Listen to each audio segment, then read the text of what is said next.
लोकसभा चुनावों का आगाज होने वाला है, लेकिन हिमाचल में इसका आगाज अगली 3 फरवरी को हो जाएगा। यानी जो बिगुल बजना है वो बज जाएगा और हिमाचल में इस बिगुल को बजाएंगे भाजपा के राष्ट्रीय अध्यक्ष जेपी नड्डा।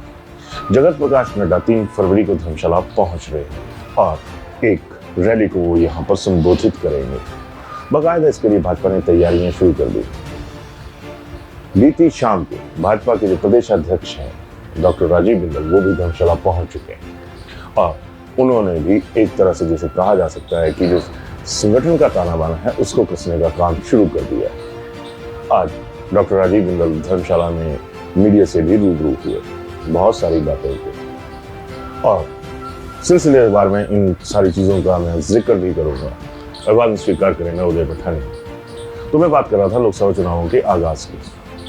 भाजपा के राष्ट्रीय अध्यक्ष जेपी नड्डा, जिनका हिमाचल घर है, वो अपने घर से 3 फरवरी को जो लोकसभा के चुनाव हैं उसकी एक तरह से जो आगाज है वो कर देंगे। लेकिन क्या ये सब इतना आसान होगा, ये सबसे बड़ा सवाल है। क्योंकि भाजपा की ये जो आगामी रैली है, इसके लिए जो प्रदेश का नेतृत्व है या जो दमदार कद्दावर नेता हैं, उन्होंने पहले ही धर्मशाला का रुख कर लिया है। तो ऐसे में सवाल ये भी उठता है कि इनको रैली से 4 दिन पहले धर्मशाला आकर रुकने की क्या जरूरत थी? क्या संगठन में कहीं ना कहीं कुछ ना कुछ गड़बड़ है?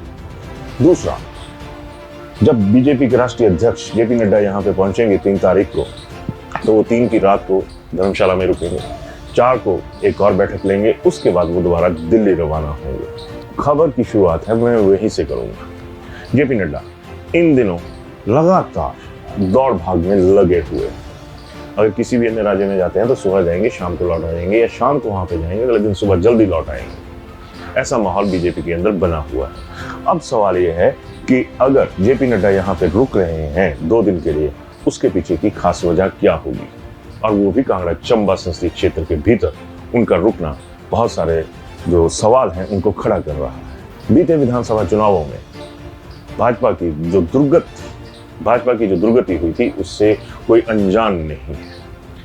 कांगड़ा संसदीय क्षेत्र में ही भाजपा का एक तरह से ये कहें कि नाम मात्र ही हिस्सेदारी रह गई थी, तो कोई गलत बात नहीं होगी। अगर जयराम ठाकुर के नेतृत्व में मंडी लाज ना रखता भाजपा की, तो आप ये भी तय मानिए कि नेता विपक्ष बनने के लिए भी शायद भाजपा के पास सीटें नहीं बचती। तो क्या ये माना जाए कि भाजपा को कहीं ना कहीं कांगड़ा संसदीय क्षेत्र के अंदर खतरा नजर आ चुका है और कहीं ना कहीं उन्हें ये भी लग चुका है कि कांगड़ा चंबा संसदीय क्षेत्र जो है, इसमें जो परिस्थितियां हैं वो सही नहीं है। इस बैठक के लिए भाजपा ने जो अभी तक हमारे पास जानकारी पहुंची है उसमें 18,400 की भीड़ जुटाने का एक तरह से टारगेट जो है वो फिक्स हो चुका है। इस टारगेट के तहत तमाम लोगों ने जितने लोग बोले उनकी उतनी सी हिस्सेदारी जो थी वो कागजी तौर पर दर्ज कर दी गई। तो अब बड़ी बात ये है कि क्या 18,000 का जो आंकड़ा है, कमोवेश लगभग 18,000 का जो आंकड़ा है, क्या इसे भाजपा टच कर पाएगी? अगर ऐसा कर पाएगी तो क्या ये जो भाजपा के राष्ट्रीय अध्यक्ष हैं उनके लिए ये भीड़ का जो आंकड़ा है क्या वो सम्मानजनक है?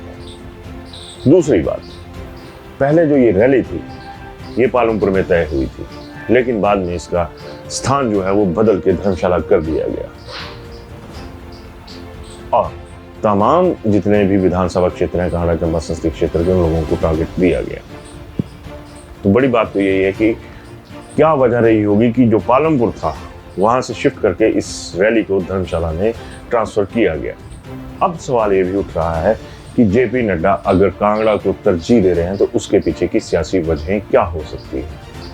एक खुसर तो ये भी चली हुई है कि अगर नड्डा साहब को चुनाव लड़ना पड़ता है तो क्या वो कहीं कांगड़ा चंबा संसदीय क्षेत्र का चयन करेंगे।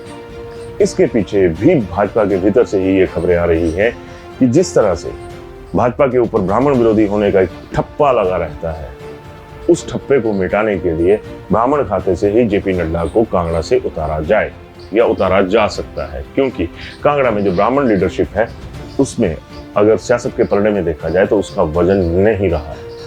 यही वजह थी कि पहले ये माना जा रहा था कि अगर पालमपुर में रैली होती है तो शांता कुमार, जो कि भाजपा के ब्राह्मण खाते से भी और ओवरऑल भी एक कद्दावर नेता रहे हैं, वो कहीं ना कहीं उनकी सियासत से बाहर होने के बाद जो एक घाटा पैदा हुआ है सक्रिय सियासत से बाहर जाने के बाद, क्या उसको पूरा किया जा सकता है?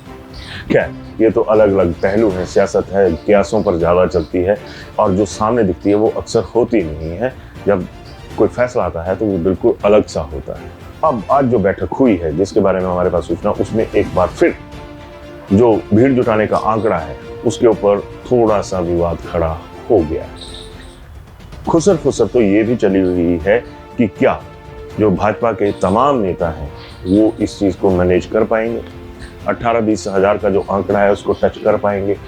इसके पीछे भी वजह है क्यों ये सवाल उठ रहा है। इसके लिए ये बताया जा रहा है कि बीजेपी ने जब टिकटें बदली थी या कुछ और किया था तो ज़्यादातर नेताओं ने बीजेपी के विरोध में काम किया था, और जब बीजेपी की कार्यकारिणी का गठन हुआ, जिन लोगों पर भीतरघातक के आरोप लगे थे उन लोगों को एक बार फिर सही पदों पर बिठा दिया गया, और उसकी वजह से बहुत सारा जो बवाल है वो अभी भाजपा के भीतर खड़ा हो चुका है। शायद यही वजह है कि बीजेपी इस रैली में खुद अपनी जो मौजूदा उनकी या हालिया जो उनकी कामयाबियां रही हैं उनके साथ साथ हिमाचल सरकार की विफलताओं के ऊपर भी ज़्यादा फोकस करेगी। और इसके बाबत आज भी प्रेस कॉन्फ्रेंस में जो भाजपा के प्रदेश अध्यक्ष हैं डॉक्टर राजीव बिंदल, उन्होंने इसके ऊपर भी फोकस करा। लेकिन जो बीजेपी के भीतर बवाल उठा हुआ है उसके ऊपर बात करने के लिए बीजेपी का कोई भी नेता तैयार नहीं है। बस यही कहा जा रहा है कि रैली के दिन सारी चीज़ें साफ हो जाएंगी, लेकिन जो बीजेपी के भीतर का बवाल है वो कब साफ होगा, इस बात का जवाब किसी भी नेता के पास नहीं है। मैंने शुरुआती दौर में कहा कि बीजेपी यहाँ से लोकसभा चुनावों की जो एक रणनीति है या एक जो चुनाव प्रचार का जो जरिया है उसका आगाज कर सकती है। ऐसे में धर्मशाला की रैली इसलिए भी अहम हो जाती है क्योंकि पहली दफा होगा कि जो भाजपा के प्रदेश अध्यक्ष डॉक्टर राजीव बिंदल, उनका कांगड़ा के अंदर ये पहला कार्यक्रम ऐसा होगा जिसमें उन्हें अपनी जो संगठनात्मक कौशल है उसको दिखाने का मौका मिलेगा। दूसरा, भाजपा के राष्ट्रीय अध्यक्ष जेपी नड्डा, उनके लिए भी ये घर है, हिमाचल घर है पूरा उनका, तो यहाँ पर ये भीड़ का आंकड़ा भी तय करेगा कि आखिर बीजेपी किस तरफ जा रही है।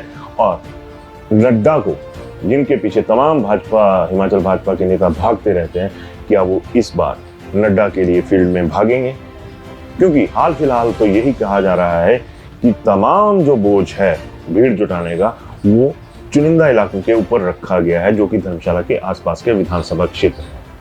बकाया में 1500 से ज़्यादा की भीड़ का किसी ने कोई वायदा नहीं किया है, क्योंकि ये तो आंकड़ा ही बताता है कि अगर 18,000 का भी आंकड़ा फिक्स किया गया है तो कांगड़ा चंबा के तमाम विधानसभा क्षेत्रों से अगर जोड़ लिया जाए तो 1500 से ज़्यादा का आंकड़ा कहीं नजर नहीं आ रहा। ऐसे में ये भी बड़ा सवाल है कि भीड़ जुटाने में जो बीजेपी मास्टर रही है, अभी उसकी हवा, जो सियासत की हवा, वो इतनी टाइट क्यों हो रही है कि 1500 के आंकड़े पर रुकने की बात आ रही है, और बीजेपी के नेता ही जो हैं वो भीड़ जुटाने में कहीं ना कहीं हाथ खड़े करने शुरू हो चुके हैं। शायद यही वजह है कि बीजेपी का जो फोकस है वो अब अपनी ताकत से ज्यादा कांग्रेस की कमजोरियों में अपनी ताकत ढूंढने में लग गया है। वो फोकस हो चुकी है वो बात कि अपनी जो सो कॉल्ड बीजेपी की ताकत संगठन की बताई जाती है उसके ऊपर बीजेपी को कम भरोसा है, और बीजेपी शायद कहीं ये चाह रही है कि जो वैक्यूम, जो हालात कांग्रेस की वजह से बने हुए हैं उसमें वो अपनी ताकत को एक तरह से नए तरीके से तलाशे।